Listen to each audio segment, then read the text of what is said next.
देश का political show देख रहे हैं आप, जिसका समय है 12 से 2। वरिष्ठ पत्रकारों का पैनल लगातार हमारे साथ बना हुआ है। तेलंगाना में आज वोट डाले जा रहे हैं। यहां के चुनावी रण में इस बार एक खास बात देखने को मिल रही है।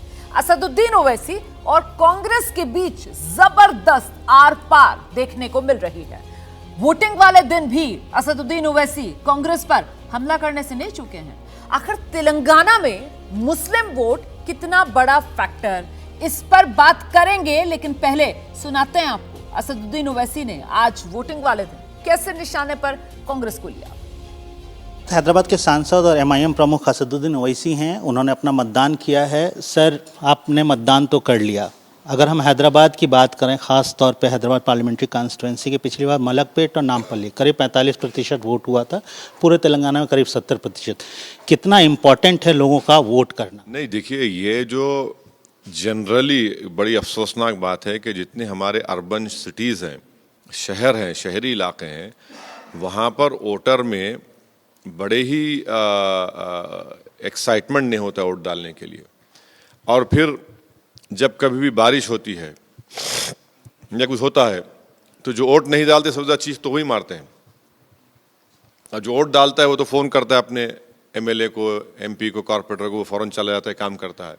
तो आपको अगर हैदराबाद की खूबसूरती की फ़िक्र है, हैदराबाद की अमन की आपको फ़िक्र है, हैदराबाद और तेलंगाना की गंगा जमुनी तहज़ीब को, आपकी शनाख्त को मजबूत रखना है, तो आप निकल कर वोट डालिए। हमारे ज़िम्मेदार पार्टी के लोगों ने हमारे बूथ प्रेसिडेंट से मेहनत की, वो सब उनके सामने आया है, उनके सामने है। वो इंशाल्लाह उन तमाम चीज़ों को देखकर एक अच्छा फ़ैसला लेगी, और मुझे यकीन है कि हम अपनी 7 सीटों को रिटेन करेंगे और 2 जगह पर भी इंशाल्लाह ताला हम कामयाब होंगे। और जो हमारा जो तेलंगाना के लिए जो हमने जो फैसला लिया, इंशाल्लाह ताला उसमें भी हमको कामयाबी मिलेगी। अवाम उसको समझ गई है और इंशाल्लाह ताला आप देखेंगे कि अच्छा नतीजा आएगा। कांग्रेस के सांसद हैं, तेलंगाना का प्रमुख हैं रेवंत रेड्डी, उन्होंने वोट डालने के बाद दावा किया कि 9 तारीख को तो हम शपथ ले रहे हैं, कांग्रेस की सरकार आ रही है।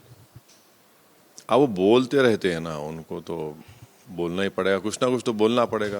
कांग्रेस आपको भी बहुत टारगेट करती रही पूरे इलेक्शन में। कोई बात नहीं भाई, राहुल गांधी के पास मुद्दा तो था ही नहीं, तो असदुद्दीन ओवैसी मुद्दा था राहुल गांधी के लिए, उनकी बहन के लिए मैं मुद्दा था, उनकी पार्टी के लिए मैं मुद्दा था, बीजेपी के लिए, आरएसएस के लिए मैं मुद्दा हूँ। तो यकीनन इंशाअल्लाह ताला मुझे यकीन है कि तेलंगाना और हैदराबाद की आवाम इन लोगों के इस तरह की नेगेटिव कैंपेनिंग को देखकर उनको बताएगी कि नेगेटिव कैंपेन करना और इस तरह से अपनी नफरत का इजहार करना वो आज दिख कर आ जाएगा उनको। आपने बात की है सर, उनके पास कोई मुद्दा नहीं, आपको टारगेट करते हैं, वो आपको बोलते हैं आप एक धर्म विशेष की राजनीति करते हैं। पोलराइजेशन आपने देखा इस कहाँ है, कौन हमारा बताइए। हमारे कोई भाषण पर ईसीआई ने नोटिस दी? अगर हम कुछ किसी धर्म विशेष के बारे में कभी ना बोले हैं, ना इंशाल्लाह कभी बोलेंगे, और अगर हम बोलते तो आप लोग छोड़ते थे हमको, आप लोग तो चला देते हमको, सूली पे चढ़ा देते आप लोग। तो सब कुछ भी नहीं है, ये इनकी हिमाकत है, ये इनका फ्रस्ट्रेशन है। 300 करोड़ कैश पकड़ा गया है, 700 से ज़्यादा 750 करोड़ के करीब का सीजर है इलेक्शन कमीशन का। और क्या ये जो चुनाव है 5 राज्यों के, 24 की तैयारी है, 24 का हम सेमीफाइनल माने? नहीं, देखिए, 24 का चुनाव तो अपने टाइम पर होगा। अब उससे पहले इन विधानसभाओं के का जो टेन्योर है, मियाद है, वो ख़त्म हो चुकी है। तो यकीनन अब मैं तो समझूंगा कि अब ये इलेक्शन के बाद अब हमको नेक्स्ट चैलेंज होगा पार्लियामेंट का इलेक्शन, तो उसके लिए तैयारी करना पड़ेगा। तैयारी हम कर चुके हैं, अभी जो चल रहा है मोमेंटम वो बरकरार रहेगा। तो अब सवाल यह कि कांग्रेस या भाईजान, किसके साथ मुसलमान? असदुद्दीन ओवैसी को सबसे ज्यादा मुस्लिम वोट को लेकर ही इस वक्त चिंता होगी कि कांग्रेस जिस तरीके की दावेदारी ठोक रही है, खासतौर से तेलंगाना में मुस्लिम वोट को लेकर खिसक गया, तो ओवैसी साहब क्या करेंगे? देखिए, चिंता की बात तो है, लेकिन एक बात मैं बताऊं, जो लोग ये मान रहे हैं कि मुस्लिम, दो स्टेट का उदाहरण दे रहा हूं, उत्तर प्रदेश और कर्नाटक जी, ये बहुत हाल के हैं, यानी 22 और 23 का दोनों स्टेट में चुनाव हुआ।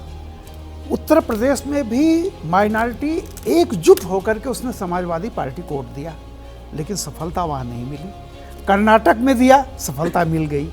तो देखिए, मैसेज क्या है कि ये माइनॉरिटी वोट जरूर इकट्ठा होता है, लेकिन वो ये देखता है कि मेरे वोट से निश्चित रूप से अगर कोई चेंज होने जा रहा है तब, क्योंकि देखिए यूपी में जो चुनाव हुआ था जी। आप बताऊं उसमें जो हुआ उसी के बाद चूंकि मामला नहीं बदला, अखिलेश नहीं हो आ पाए, तो देखिए बाई इलेक्शन में क्या हुआ कि कुछ वोट मायावती को भी चला गया। ठीक है। तो अब हैदराबाद में मेरा ये कहना है कि जब तक उसको ये नहीं लगेगा ये वोट बट भी सकता है, ऐसा नहीं है कि असदुद्दीन ओवैसी को वोट छोड़ करके चला जाएगा सारी चीजें। आपके पास जी आइए। मैं इसमें आगे ये कर देता हूँ। जैसे आपको ये समझना होगा कि तेलंगाना की पूरी पॉपुलेशन जो है मुस्लिम की 13% है और सिर्फ हैदराबाद की 30% है। तो अब 30 वाला जब वोट डालता है तो वो ये डालता है कि किसके लिए डालेगा। वहाँ तो भारतीय जनता पार्टी बढ़ रही थी, तो उसके दिमाग में होगा कि उसको डालो जो जिता सकता है, जीत सकता है। तो वहाँ ओवैसी उसको नजर आते हैं जो सरकार के साथ हैं, ओवैसी एकमात्र नेता होते हैं, इसलिए उनको जाता है। लेकिन बाकी 13% जब होता है वो राज्य में वो बढ़ जाता है, वो केसीआर के साथ चला जाता है, कुछ कांग्रेस के साथ चला जाएगा अगर इतनी गतिविधियां बढ़ रही हैं। तो ये एक अंतर है जो उसको ये लगता है कि कौन उसका रक्षा कर सकेगा, कौन उसके वोट बैंक को ठीक ठाक इस्तेमाल कर सकेगा, वो उसी हिसाब से चला जाता है। बहुत सिंपल है, वहाँ कोई बहुत बड़ी गलती नहीं। हैदराबाद के अलावा कहीं पे भी मुस्लिम एकजुट होकर के ना केसीआर के पास जा रहा है ना कांग्रेस के पास जा रहा है। अभी तक के नतीजों में जिस तरीके का आकलन सामने निकल कर आता है उस पर ये कि मुसलमान तेलंगाना में असदुद्दीन ओवैसी, और क्योंकि वो 8 सीटों पर पिछली बार चुनाव लड़े, 7 जीत गए, इस बार 9 सीटों पर उन्होंने अपने उम्मीदवार उतारे, और अन्य जगह पर क्योंकि 45 सीटें हैं जहां पर उनका प्रभाव, 45 लाख की आबादी, वो बीआरएस को वोट देता है। तो इस बार ये मुस्लिम वोट खिसकेगा, ये सवाल ही अपने आप में बड़ा हो जाता है। देखिए कांग्रेस वहाँ 2 मोर्चों पे लड़ रही है। एक तरफ वो बीआरएस से सीट छीनना चाहती है, दूसरी तरफ वो ओवैसी का तिलिस्म तोड़ना चाहती है। ओवैसी का तिलिस्म तोड़ के वो चाहती है कि जो हमारे छिटके हुए मुस्लिम वोट है, जो हमारे साथ आ जाएंगे तो आगे की राजनीति भी उसके लिए सुलभ हो जाएगी। लेकिन इम्पॉर्टेंट ये है कि क्या कांग्रेस के पास ओवैसी जैसा चेहरा है? नहीं है। यदि नहीं है तो जो मुसलमान तेलंगाना का ओवैसी पे विश्वास करता है वो कांग्रेस के साथ क्यों जाएगा? क्योंकि कोई भी व्यक्ति, यानी जहां जातिगत और सामाजिक आप देखेंगे, वो कभी भी अपने चेहरे को डैमेज नहीं करता। बिहार में लालू को डैमेज यादवों ने नहीं किया, उत्तर प्रदेश में अखिलेश और मुलायम को नहीं किया, तो तेलंगाना में ओवैसी को मुसलमान क्यों डैमेज करेगा? ऐसे में लगता है कि वोट जो बीआरएस के साथ जा रहा है वो थोड़ा बहुत तो ठीक है, कांग्रेस के साथ आ सकता है, लेकिन मुझे नहीं लगता कि एक बड़ा चंक मुस्लिम समुदाय का कांग्रेस के साथ जाएगा, क्योंकि वो ओवैसी को छोड़ने की स्थिति में नहीं है। बिल्कुल, मेरे ख्याल से यहाँ मुस्लिम वोट किस तरफ जाएगा इस पे उन 9 सीटों को अगर छोड़ भी दिया जाए जहां पर दावेदारी असदुद्दीन ओवैसी के उम्मीदवार चुनाव मैदान में उतरकर पेश कर रहे हैं, तो बात जो है उस अन्य मुस्लिम वोट की होती है जो प्रदेश भर में छिटका हुआ है, और जहां पर ओवैसी का उम्मीदवार नहीं है वहां पर वो ओवैसी के कहने पर बीआरएस के लिए वोट देता है। क्योंकि इस बार भी चुनाव में देखिए, मैं 2 सीटों का यहां पर जिक्र कर देती हूं। एक महेश्वरम सीट है, दूसरी खैरताबाद सीट है। ये वो सीटें हैं जहां पर मुस्लिम वोटर निर्णायक स्थिति में है। यहां पर उम्मीदवार एआईएमआईएम ने नहीं उतारा, लेकिन फिर भी असदुद्दीन ओवैसी यहां प्रचार के लिए गए और बीआरएस के कैंडिडेट के लिए उन्होंने यहां पर वोट मांगा। देश का पॉलिटिकल शो, समय है 12 से 2, और इस वक्त शो में बड़ी खबर मैं आपको बताने जा रही हूं। राजस्थान के मुख्यमंत्री अशोक गहलोत, उन्होंने बड़ा दावा किया है, नतीजे 3 दिसंबर को आएंगे। आज तेलंगाना में वोटिंग चल रही है और ऐसे में नतीजों से पहले गहलोत का बड़ा दावा, 5 राज्यों में कांग्रेस की सरकार बनेगी। ये दावा अशोक गहलोत कर रहे हैं। बीजेपी पर गहलोत ने बड़ा हमला बोला है। बीजेपी ने सिर्फ तनाव पैदा करने वाली भाषा बोली, ये कहना है अशोक गहलोत का। ये एग्जिट पोल कुछ भी आए, सरकार कांग्रेस की बन रही है। राजस्थान के अंदर 5 राज्यों में बीजेपी कहीं नहीं आ रही है। 5 राज्यों में मुझे लगता है बीजेपी कहीं जीत नहीं रही है, नंबर 1। नंबर 2, राजस्थान के अंदर एग्जिट पोल कुछ भी आ जाए, सटोरिया कुछ भी कह दे, आप लोग कुछ भी दिखा दो मीडिया वाले, और सर्वे कुछ भी आया आपके मीडिया के अंदर, जो प्री पोल सर्वे आ चुके हैं, तब भी मेरा हंच कहता है, जो मैं कमेंट सुनता हूँ लोगों से, आम लोगों से, गांव में, शहर में, पिछले 6 महीने से, उससे मुझे लगता है कि सरकार हमारी आनी चाहिए, बस मैं मानता हूँ। देखिए, राजस्थान में गिनती से पहले कांग्रेस के भीतर अशोक गहलोत को फिर से सीएम बनाने की मांग भी इस बीच उठने लगी है। जोधपुर शहर सीट से विधायक रही मनीषा पवार कह रही हैं कि वो चाहती हैं अगर कांग्रेस जीते तो अशोक गहलोत ही दोबारा सीएम बने। राजस्थान की जो सबसे भाग्यशाली यानी कि लकी सीट मानी जाती है जोधपुर शहर की सीट, वहां से कांग्रेस की विधायक मनीषा पवार हमारे साथ हैं। और मैं ये लकी सीट इसलिए कह रहा हूं क्योंकि ये मान्यता है कि यहां से जिस पार्टी का एमएलए जीतता है उसी पार्टी की सरकार बनती है। मनीषा जी, ये परंपरा चली आ रही है, ये परंपरा कायम रहेगी इस बार भी? देखिए, जोधपुर के लिए और राजस्थान के लिए तो बहुत ज्यादा लकी हमारे अशोक जी गहलोत है, क्योंकि उनका आशीर्वाद, उनका स्नेह और उनका जादू राजस्थान पे चलता रहता है। और मैंने इस सीट की बात की, मैं जोधपुर शहर की भी वो सीट है जिस पर जो जीतता है उसकी सरकार बनती है। देखिए, ये तो मैं भाग्यशाली हूँ कि 2018 में मुख्यमंत्री जी ने आशीर्वाद रखा और लोगों और कार्यकर्ताओं का आशीर्वाद बना तो मैं जीती और सरकार भी बनी। क्या लगता है, अब तो नतीजे आने की घड़ी नजदीक आ रही है, लड़ाई कांटे की है, कैसी लड़ाई दिख रही है आपको? जमीनी हकीकत तो चुनाव तो वोट पड़ चुके हैं, आप वो बताइएगा जो दिख रही है। देखिए, जमीनी हकीकत पर तो कांग्रेस का पड़ना भारी है। हमने 5 साल काम किया है, लोगों के साथ रहे हैं, लोगों की सुख दुख में काम आए हैं। कितनी सीटें आपकी आ जाएंगी? 100 से ऊपर हमारी सीटें आनी चाहिए। 100 से जहां हम ऊपर 156 लेकर चल रहे थे, वहां हमारी सीटें 120, 125 आनी चाहिए। हम तो कोशिश यही कर रहे हैं। हाँ, अच्छा, मुझे एक बात बताइए कि मुख्यमंत्री किसे देखते हैं अगर आपकी सरकार आती है तो? हम तो अशोक गहलोत साहब को देखते हैं मुख्यमंत्री। उन्होंने ये भी कहा कांग्रेस की विधायक मनीषा पवार को आप सुन रहे थे। और देखिए, कांग्रेस में कहीं कोई कंफ्यूजन नजर नहीं आता। अगर कांग्रेस सत्ता में आती है, मतलब अगर रिवाज बदल ही जाता है इस बार, तो फिर अशोक गहलोत का चेहरा सामने है। लेकिन सवाल बड़ा कि अगर पक्ष में नहीं नतीजा तो फिर दिग्गजों का क्या होगा। और इसमें शुरुआत जरा राजस्थान से कर लेते हैं हम, जहां पर दिग्गजों की अगर बात की जाए तो कांग्रेस की तरफ से अशोक गहलोत का सबसे बड़ा चेहरा और बीजेपी की तरफ से राजस्थान में चेहरा बड़ा वसुंधरा राजे का, जिन्हें पार्टी ने प्रोजेक्ट भी नहीं किया। सेठिया साहब, क्या होने वाला है? देखिए, प्रोजेक्ट तो कांग्रेस ने भी अशोक गहलोत को नहीं किया। ठीक है। सचिन पायलट ये समझते हैं कि अगर बहुमत आएगा कांग्रेस का तो वो मुख्यमंत्री बनेंगे, और उन्होंने वोटिंग के बाद ये कहा भी। लेकिन मैं याद कराता हूँ आपको वह समय जब 89 में चुनाव के नतीजे आए थे, और उसके बाद 93 में जो चुनाव के नतीजे आए थे, और उसके बाद 18 में जो चुनाव नतीजे आए, इन तीनों समय में हंग असेंबली आई थी। भारतीय जनता पार्टी 89 में और 93 में ज़्यादा थी, सत्ता के करीब थी, और 18 में कांग्रेस पार्टी 99 सीटें आई थी, 199 में चुनाव हुआ था। तो उस समय ये कहा जाता था हमेशा कि भैरव सिंह शेखावत कभी भी नहीं चाहते कि भारतीय जनता पार्टी को अपना बहुमत मिले। अगर अपना बहुमत मिलेगा तो आरएसएस बैकग्राउंड का कोई नेता मुख्यमंत्री बनेगा, तो वो आरएसएस बैकग्राउंड के थे नहीं। तो अगर बहुमत नहीं है, जुगाड़ करना है, तो फिर भैरव सिंह शेखावत बनेंगे। यही बात अशोक गहलोत पर 2018 में लागू हुई। बहुमत नहीं मिला, इंडिपेंडेंट जो बागी कांग्रेस के थे 12 चुनाव लड़ रहे थे, 11 जीते कांग्रेस के। और अगले ही दिन नतीजा आते ही अगले दिन अशोक गहलोत के घर पे बैठ गए। उन्होंने कहा कि हम समर्थन देंगे इस शर्त पर कि अशोक गहलोत को मुख्यमंत्री बनाओ। यही स्थिति इस बार हो जाएगी अगर ऐसी स्थिति पैदा होती है तो दोनों तरफ। अगर भारतीय जनता पार्टी के बागी मतलब ज्यादा एक तरीके जीते, से आप ये कह रहे हैं कि एक ही नाव में सवार हैं इस वक्त अशोक गहलोत भी और वसुंधरा राजे भी। थोड़ा सा ये, ठीक है, अगर ब्रेक भारतीय लेना जनता है पार्टी मुझे। के बागी ज्यादा जीते हैं तो वो वसुंधरा पर बैठ करेंगे, और अगर कांग्रेस के ज्यादा जीते हैं और कांग्रेस नजदीक हुई तो वो कांग्रेस अशोक गहलोत के बिल्कुल। लिए तो बैठ करेंगे। अपनी अपनी पार्टी के लिए तो एक ही तरीके की नाव में सवार है ना इस वक्त दोनों। देश का पॉलिटिकल शो जारी है और सवाल जिसको लेकर हम चर्चा करने जा रहे हैं, अगर पक्ष में नहीं नतीजा तो दिग्गजों का क्या होगा। मध्य प्रदेश सियासी भविष्य, शिवराज सिंह चौहान, उस पर भी तलवार लटक रही है। निश्चित तौर पे जिस तरीके से भारतीय जनता पार्टी का केंद्रीय नेता तो वहाँ 4 बड़े चेहरों को उतार के उन्होंने ये मैसेज कर दिया है कि जो भी शिवराज सिंह चौहान से नाराज मतदाता है उसे बताया गया कि इस बार शिवराज सिंह की वापसी नहीं होगी। वही शिवराज सिंह की तरफ से जब अपने बुधनी में जाके कहा गया क्या मैं चुनाव लड़ूंगा, तो ये हुआ कि हो सकता है इनके समर्थक वोट कहीं भाजपा से दूर ना हो जाए, तो उनको भी बुधनी से फिर से विधानसभा चुनाव लड़ा दिया गया। 2018 में शिवराज सिंह को एलओपी नहीं बनाया गया।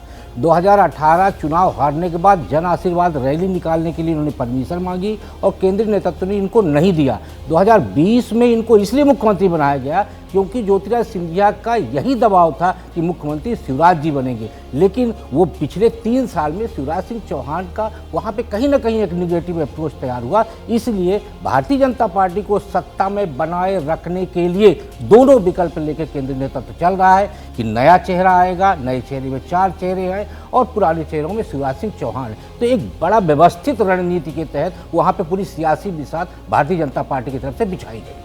बिल्कुल, और इस बीच एक बड़ी खबर आ रही है, मैं आती हूँ आपको जी, आप भी अपनी बात रख दीजिएगा। जानकारी मिल रही है सामने, नया आंकड़ा सामने आ गया है। तेलंगाना में जो वोटिंग चल रही है उसी को लेकर वोटिंग परसेंटेज का ये नया आंकड़ा। तेलंगाना में 119 सीटों पर जो वोटिंग हो रही है सुबह 7 बजे से दोपहर 1 बजे तक का आंकड़ा 37%। दोपहर 1 बजे तक तेलंगाना में 37% वोटिंग हो चुकी है। 2018 में 73.3% के आसपास वोट पड़े थे। इस बार क्या वो आंकड़ा पार हो पाएगा तेलंगाना में या नहीं हो पाएगा, इसको लेकर अभी सवाल बरकरार है। और देखिए, जिन 5 राज्यों के चुनाव को 2024 के लोकसभा चुनाव का एक तरीके से सेमीफाइनल माना जा रहा है, उनमें से 4 राज्यों में जमकर वोटिंग हुई है। आज तेलंगाना में वोटिंग हो रही है और इससे पहले राजस्थान में ये वोटिंग प्रतिशत के आंकड़े आपके सामने 74.62% वोटिंग, मध्य प्रदेश में 77.15% वोटिंग, छत्तीसगढ़ में आप देख रहे हैं 2018 में 76.131% हुई थी और इस बार 76.45% बढ़ोतरी यहां पर। मिजोरम में 80.66% 18 में हुई थी और कमोबेश उतनी ही इस बार के चुनाव में भी वोट पड़ा है। तो देखना दिलचस्प होगा कि क्या तेलंगाना में पिछले चुनाव का रिकॉर्ड टूटेगा। ये भारी मतदान जो हो रहा है पिछली बार के मुकाबलों से जो बढ़त देखने के लिए मिल रही है, इसका असर क्या होगा। मतलब सवाल ये कि आखिरकार ये बढ़ता मतदान किसे इत्मीनान और कौन परेशान। अक्कू जी, निश्चित रूप से बढ़ता मतदान का जहाँ तक सवाल है वो इतना बड़ा अंतर नहीं है जिसमें कि ये कहा जा सके पुरानी थ्योरी के हिसाब से कि अगर मतदान बढ़ता है तो वो सरकार के खिलाफ होगा, ये पुरानी थ्योरी है। लेकिन अब ऐसा नहीं है क्योंकि मतदान भी बहुत ज़्यादा नहीं बढ़ा है। तो हाँ, ये जरूर है 1-2% अगर बढ़ता है तो ये कहा जाता है कि महिलाएं बढ़ चढ़ के निकली हैं, जैसे मध्य प्रदेश में था। तो मध्य प्रदेश में ये माना गया कि महिलाओं ने बढ़ चढ़ के वोट दिया है और वो शायद शिवराज के लाडली योजना बहना की वजह से और उससे बहुत ज़्यादा हुआ। वहाँ पर इसी तरीके से आदिवासियों में आदिवासी 20% है, उसको लेके बहुत ध्यान दिया। मैं खुद घूमा हूँ तो आदिवासी के खिलाफ मैं जानबूझ के माइक डाल के मुंह में कोशिश की कि कोई तो विरोध बोल दे, नहीं हुआ। पेशा कानून जो था जिसपे आदिवासियों की ज़मीन को सुरक्षित रखने के लिए और उनके हक को सुरक्षित रखने के लिए जो काम किया केंद्र की नियम थी उस पे वो बहुत कायदे से लागू किया। मतलब आप कह रहे थे कि आपका अनुभव ये रहा कि शिवराज सरकार के खिलाफ किसी तरीके की कोई नाराजगी नहीं, किसी तरीके की नहीं। कुछ जो वर्गों में जो नीचे बड़ा वर्ग है उसके अब जैसे हो सकता है जातीय रणनीति में उसमें कहीं एक आध जगह एक आध बार वो जब दंगे हुए थे तब उसमें एक वर्ग था ब्राह्मण वर्ग जो उनसे नाराज हुआ है, ये बात सही है, इसमें कोई दो राय नहीं। बाद में कितना आज तो एग्जिट पोल का दिन है और शाम 4 बजे से एबीपी न्यूज पर बड़ी कवरेज दर्शक देखेंगे। सुप्रीम एग्जिट पोल, उसमें आपको एक पिक्चर मिलेगी और वो एग्जैक्ट पिक्चर जो है वो एग्जैक्ट जो नतीजे होंगे हम उम्मीद कर रहे हैं कि उसी का एक झलक, एक ट्रेलर आपको शाम 4 बजे से मिलना शुरू हो जाएगा एबीपी न्यूज पर। लेकिन थोड़ा सा आगे बढ़ते हुए और रामकृपाल जी से समझते हुए कि ये जो 23 के नतीजे आएंगे तो ये एक तरीके से सेमीफाइनल 24 के लिहाज से तस्वीर साफ कर पाएगा या नहीं, ये नतीजा 23 के चुनाव का नतीजा बनकर ही रहेगा। रोमाना जी, पहले तो एक मैं बात कह दूं जी कि जैसा अभी आप आकू कह रहे थे, आकू भाई, एक चीज समझ लीजिए, आप 2014 के बाद पूरे राजनीतिक, सामाजिक और जो चेंज हुआ है सोशियो इकोनॉमिक एंड पॉलिटिकल, वो चेंज ये हुआ है कि चाहे वो बीजेपी हो चाहे वो कांग्रेस हो, सबको ये पता चल गया कि अगर हम मासेस के लिए काम नहीं करेंगे तो हम खत्म हो जाएंगे। एक बड़ा भारी हुआ परफॉर्म और पेरिस। इसलिए आप देख रहे होंगे कि किसी जमाने में कोई घोषणा पत्र कोई पढ़ता नहीं था, कोई चर्चा नहीं होती थी घोषणा पत्रों की। आज घोषणा पत्र के एक एक चीज पर बहस होती है। तो इसीलिए जब 5 साल के बाद नई सरकार बनने का होता है तो अमूमन देखिए कि एंटी इनकम्बेंसी उस तरह नहीं दिखाई पड़ती, क्योंकि सबने कहीं ना कहीं कमोबेश परफॉर्मेंस किया है। अब सवाल इस बात का होता है कि और अच्छा कौन करेगा, यानी जो प्रेजेंट व्यवस्था है उसी को कंटिन्यू करना है या इससे बेहतर ये करेगा। तो अब बात निगेटिविटी की नहीं होती। आप बड़ी महत्वपूर्ण बात कह रहे बिल्कुल। थे कि परफॉर्मेंस को लेकर दिखता है कि परफॉर्मेंस हो रहा है, नेगेटिविटी की बात नहीं हो रही है, और खासतौर से मध्य प्रदेश के संदर्भ में इस बात का जिक्र बार बार किया गया। शुक्ला जी बेहतर बता पाएंगे कि साहब वहां पर बीजेपी या शिवराज सिंह चौहान सरकार से नाराजगी नहीं, लेकिन एक उकताहट का फैक्टर वो आ जाता है, वो सीपन कर जाता है। हाँ, निश्चित तौर पे। इसीलिए आप देखिए 2018 का जो चुनाव हुआ उसमें आप देखिए भारतीय जनता पार्टी बहुत कमजोर नहीं थी। भारतीय जनता पार्टी 109 सीट जीती और कांग्रेस भी बहुमत नहीं पा पाई। तो उसका कारण यही था कि जो व्यक्ति 15 साल से लगातार सत्ता में था उसके खिलाफ तो एक बड़ा निगेटिव अप्रोच होना चाहिए, जैसे कि 2003 में दिग्विजय सिंह के खिलाफ था। तो एक बड़ा अप्रोच खड़ा हुआ लोगों में, बराबरी पर छूटा। हाँ, लेकिन आप देखिए 18 में भारतीय जनता पार्टी या सरकार के खिलाफ उतना बड़ा माहौल नहीं था और इसीलिए बिल्कुल क्लोज पहुंची हुई थी सीटें। तो इस बार भी 23 में भी ये नहीं मानना चाहिए कि भारतीय जनता पार्टी बहुत कमजोर स्थिति में है। ठीक है, इसीलिए सेतिया साहब अब सवाल जो हम पहले जिस पर चर्चा कर रहे थे कि फिर इसको 24 का सेमीफाइनल के तौर पर चुनाव को देखा जाए या नहीं, असर सिर्फ लोकल ही रहेगा, दोनों चुनाव बिल्कुल अलग अलग मिजाज। कोई चुनाव अगले चुनाव का सेमीफाइनल नहीं होता। हमने इसको 2003 में बहुत अच्छी तरह देखा, जब 2018 में भी देखा, 2003 में हारने के बाद भी जीत गए।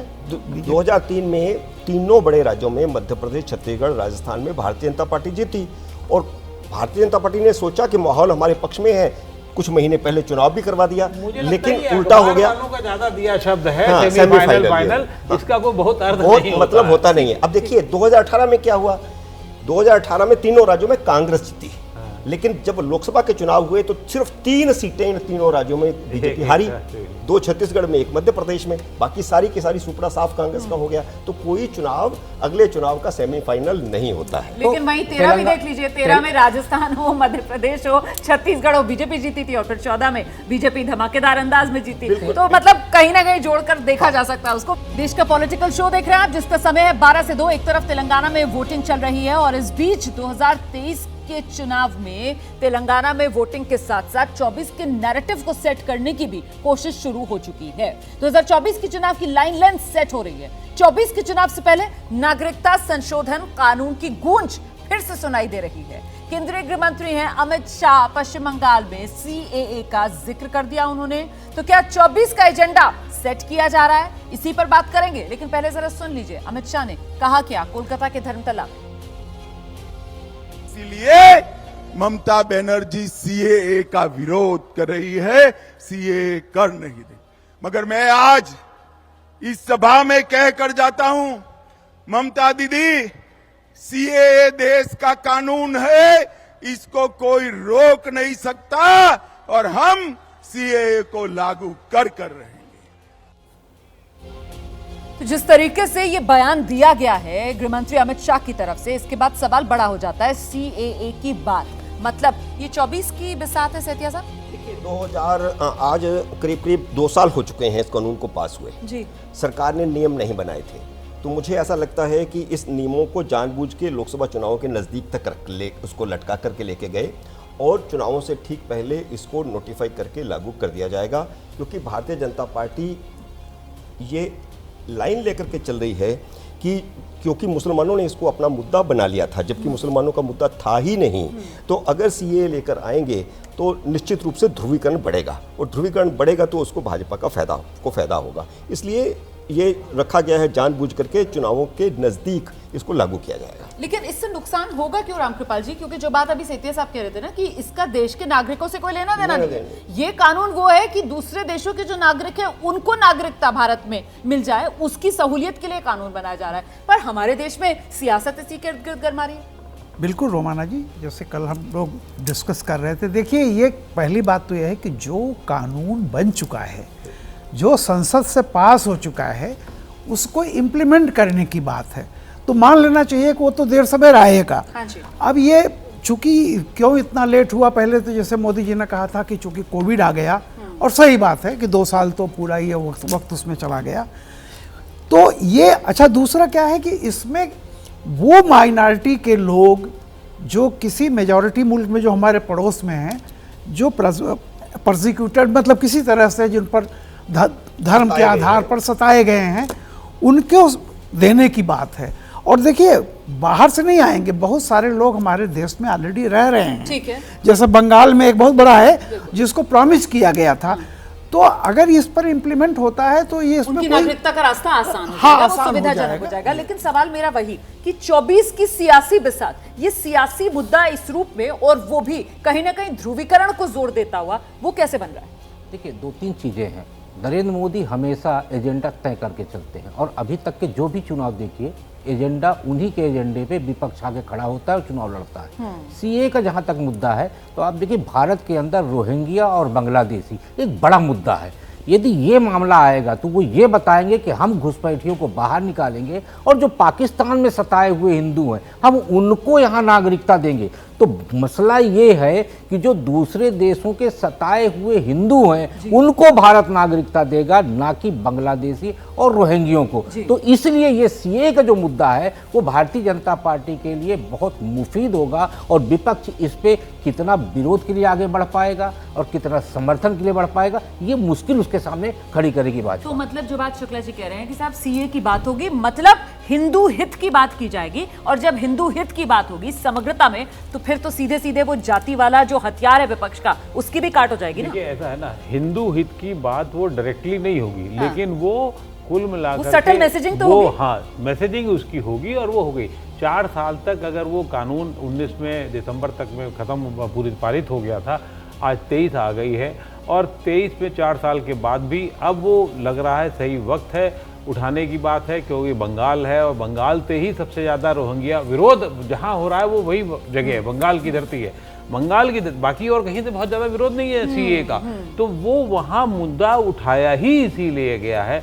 और मुझे लगता है ये भारतीय जनता पार्टी को भी सूट करता है, और कहीं ना कहीं वो देश के ओवरऑल मुसलमानों को भी सूट करता है। जिस तरीके से आपने पश्चिम बंगाल की बात की, मुझे लगता है देश की सियासत को सूट करता है, और टीएमसी का यहाँ पर जिक्र करना जरूरी हो जाता है सेठिया साहब, क्योंकि टीएमसी की तरफ से कहा जाता है कि साहब हम लागू नहीं होने देंगे, जबकि ऐसा हो नहीं सकता है कानूनी तौर पर। अभी एक वीडियो आपने देखा होगा, एक टीएमसी की एक लीडर थी, उसने ये कहा कि जो बांग्लादेशी मुसलमान हैं वहाँ यहाँ पर आए हुए हैं, अगर उनको आधार कार्ड बनाने में कोई दिक्कत हो रही है तो वो हमारे पास आए, हम उसका रास्ता खोलेंगे। तो ये जो चीज़ें हो रही हैं उधर से, उसका ये ऑपोजिट होगा, उसका ये हिंदू जो वहाँ पर हैं, जो बांग्लादेश से हिंदू आए हैं, उनको तो नागरिकता देने का सवाल है इसमें सीएए में, तो वो उनका वोट बैंक है भारतीय जनता पार्टी का, इसलिए अमित शाह ने वहाँ पर जाकर के कहा भी। तो ये असल में गलती कम्युनिस्टों और मुसलमानों से हुई कि इस कानून का विरोध किया गया, जबकि इस उत्तर भारत में तो हिंदी बेल्ट में तो बिल्कुल विरोध करने का कोई कारण ही नहीं बनता था, कोई तुक ही नहीं बनता था।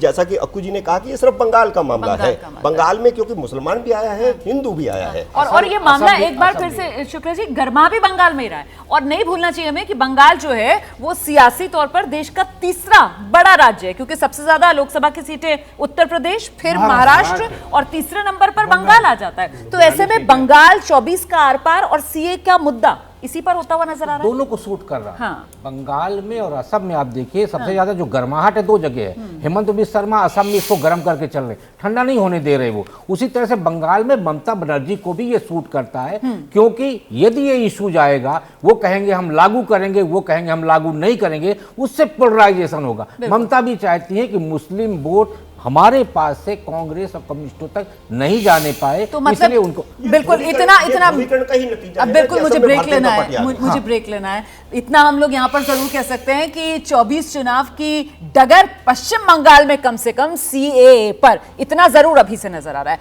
बहुत शुक्रिया आप सभी का आज के शो में हमारे साथ जुड़ने के लिए, और शाम 4 बजे से फिर आपसे मुलाकात होगी, क्योंकि एबीपी न्यूज पर हम आपके लिए लेकर आने वाले हैं 5 राज्यों के नतीजों की पूरी पिक्चर सुप्रीम एग्जिट पोल में।